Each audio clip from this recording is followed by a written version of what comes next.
With verse 8, Paul is going to start to close the circle, so to speak, on the qualifications for church overseers that he wants Titus to install on the island of Crete. In verses 6 and 7, Paul is given qualifications with regards to both reputation and character. He's told us who the overseers should not be, all under the banner of being above reproach. Now with verse 8, he's going to reiterate what it means to be above reproach, but from a positive perspective rather than a negative one. Verse 8, which continues on from verse 7, reads, "But hospitable, loving what is good, sensible, just, devout, self-controlled."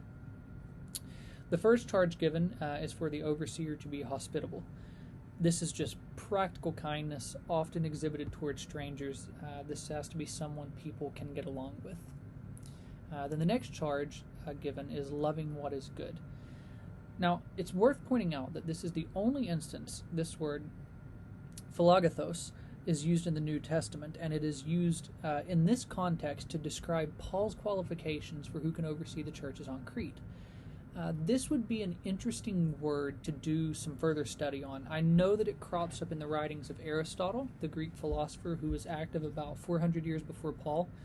And it's just an interesting word for Paul to use in the Greek language and in the cultural context of Crete.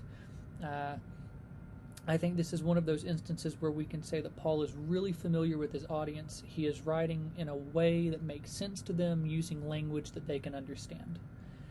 Next, he says the overseer should be self-controlled.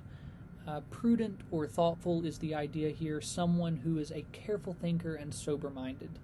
Now, without getting too into the weeds on this, his next word, just, is really fascinating. For anyone interested in lexicographical studies, the standard Greek-English lexicon is called BDAG. Any student with an interest in the biblical languages is going to be familiar with this resource.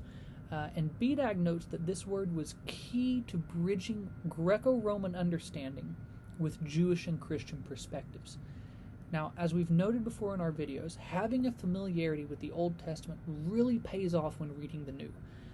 This is the word for the Old Testament idea of righteousness.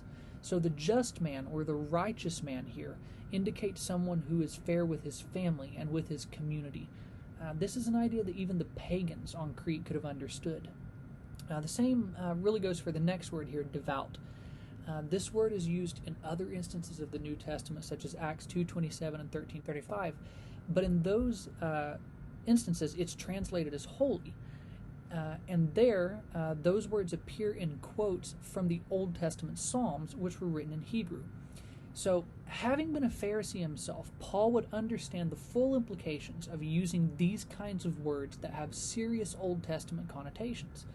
A Judaizer who hears Paul's writing, if it's being read, and hears these words being used, if he really knows his Old Testament like he should, he's going to hear Paul's words from an Old Testament perspective.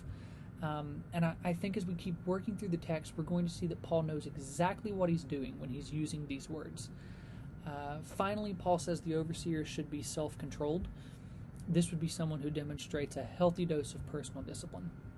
So with verse 8, we see Paul putting forward in plain terms the qualities that Titus should be looking for when appointing an overseer. His words, however, carry some Old Testament nuances that are going to inform why Paul is issuing these stipulations for the position of overseer. Remember, context is important, and towards the end of verse 9, we're going to start to see just how important of a role context is going to play in how we interpret and apply